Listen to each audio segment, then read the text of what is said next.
Egaa akkuma beekamu jijjiirama maallaqaa yookaan oolmaa sharafaa karaa Itiyoo Bilaak Maarkeetti akkasuma karaa baankiitiin chaanala kanarraan guyyaa guyyaadhaan akkan qabadhee dhufu beekamaadha jechaadha. Egaa akkuma beekamu karaa Itiyoo Bilaak Maarkeettiin akkasuma karaa baankiitiin jechaadha. Karaa Itiyoo Bilaak Maarkeettiin akkuma beekamu biyyoota 20 karaa baankiitiin immoo akkuma dura dubbadhe baankota gagajareen qabadhee dhufaa jechuudha. Akka Itiyoo Bilaak Maarkeetti guyyaa hundayyuu biyyootuma 20 qabadhee dhufu baankii gagajareen qabadhee dhufaa jechuudha. Akkuma jedhe guyyaa kalecha baankii daldala Itoophiyaa yookaan nigdi baankiitiin kan jedhu viidiyoo kana keessatti hojjetee jira.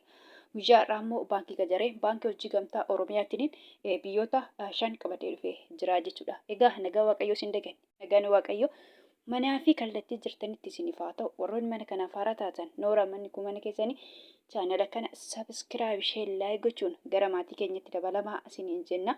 Warroonni mana kanaaf immoo maatii taatanii ishee laayik gochuun viidiyoo kana hanga dhumaatti caqasaa isin jedha. Viidiyoon kun gabaabadha. Keessattuu immoo warroota gara biyya keenyatti maallaqa isaanii argataniif faayidaa guddaa qabaa jechuudha. Keessattuu karaa Itiyoo Bilaak Maarkeettiin daldalaan ergu isaanii hin dabale moo hin qannase jechuudha. Salphumatti viidiyoo kiyya keessaa argachuun hin danda'ama jechuudha. Dabalesi dabaleen jedhaa jechuudha. Ol bira qabeen garaagarummaa meeqa akka dabale ilaala jechuudha.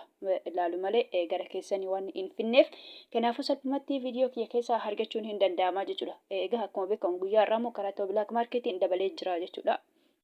Guyyaa kaleerree dabalee kan jiru viidiyoo kalee keessatti hojjedhe guyyaa har'aarree akkasuma dabalee jira jechuudha. Salphumatti guyyaa har'aa guyyaa kaleessa akkuma itti fufetti jira jechuudha. Dabalaatuma jira jechuudha. Bakka duraanitti hin deebine malee dabalaa jira jechuudha. Haa ta'u garuu dabalaatuma jira.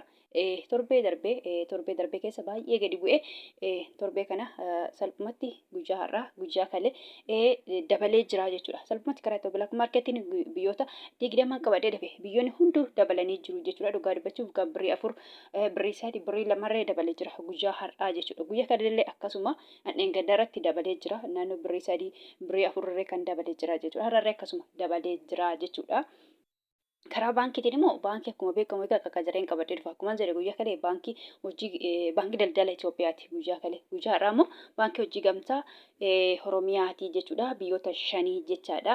Egaa akkuma beekamu guyyaa biyyoota akka Ameerikaa doolaarii, Kanaadaa doolaarii, Awustiraaliyaa doolaarii, Hooman riyaala, Duubaan dirhaama, Saawud Arabiyaa riyaala, Baareen dinaara, Kuweet dinaara, Joordaan dinaara, Chaayinaa yoowwaanii, Paawundi sterlingii, Yuuroo, Swiis firankii, Koronaa, Turkii liiree, Ijipshaan paawundiidha jechuudha. Salphumatti biyyoota 20 jechuudha. Biyyoota muraasa maqaadhee jechuudha. Amma akkasuma immoo karaa baankiitiin akkuma jedhe biyyoota 5 jechaadha.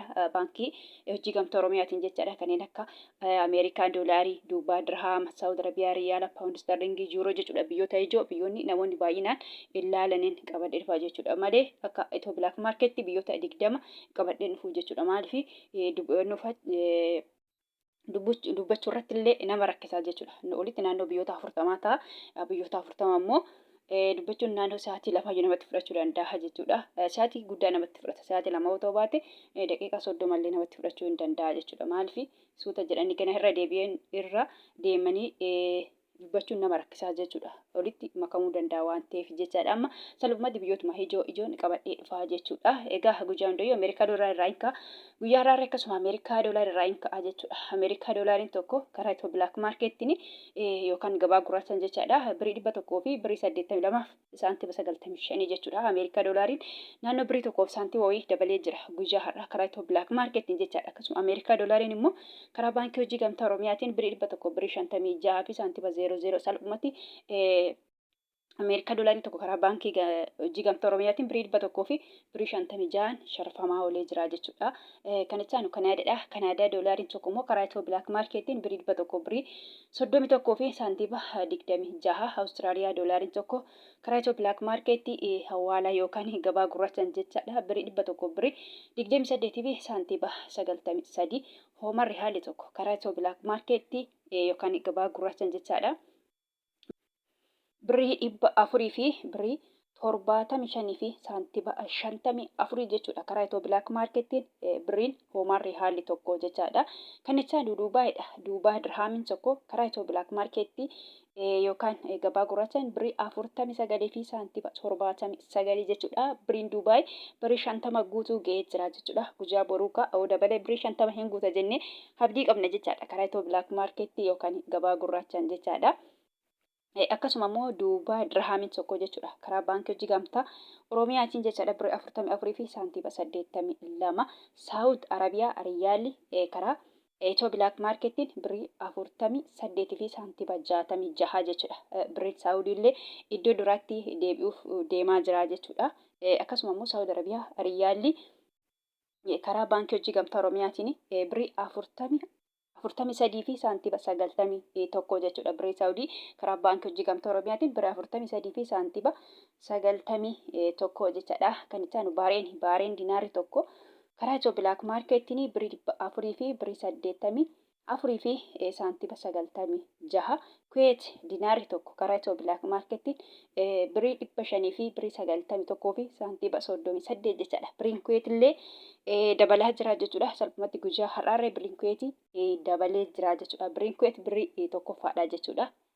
Mootii biriitii jechaadha. Biriin Kuweetii taane birii Baareen dinaaraa jechuudha. Isaan kun baay'ee gurguddaadha jechuudha. Birii hundayyuu hin caalu. Fakkeenya biyyoota 20 kana keessa tokkoffaan birii Kuweet, lammaffaan birii Baareenii jechaadha.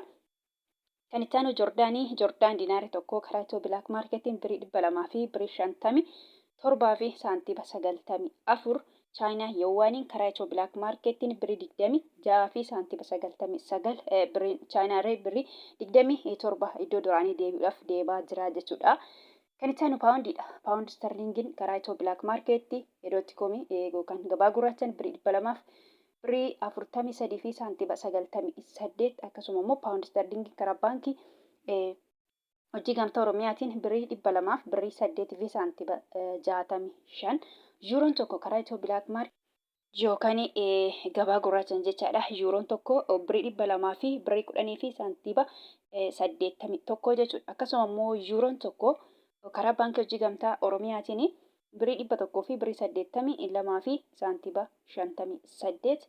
Koronnaan tokko karaa itoo bilaak maarkettiin birii 19 fi saantiba 31. Iswiis biraankiin tokko karaa itoo bilaak maarkettiin birii 200 fi birii 29 fi saantiba 74. Turkii liireen tokko karaa itoo bilaak maarkettiin birii 3 fi saantiba 96. Israa'el shekeliin tokko karaa itoo bilaak maarkettiin birii 62 fi saantiba 34.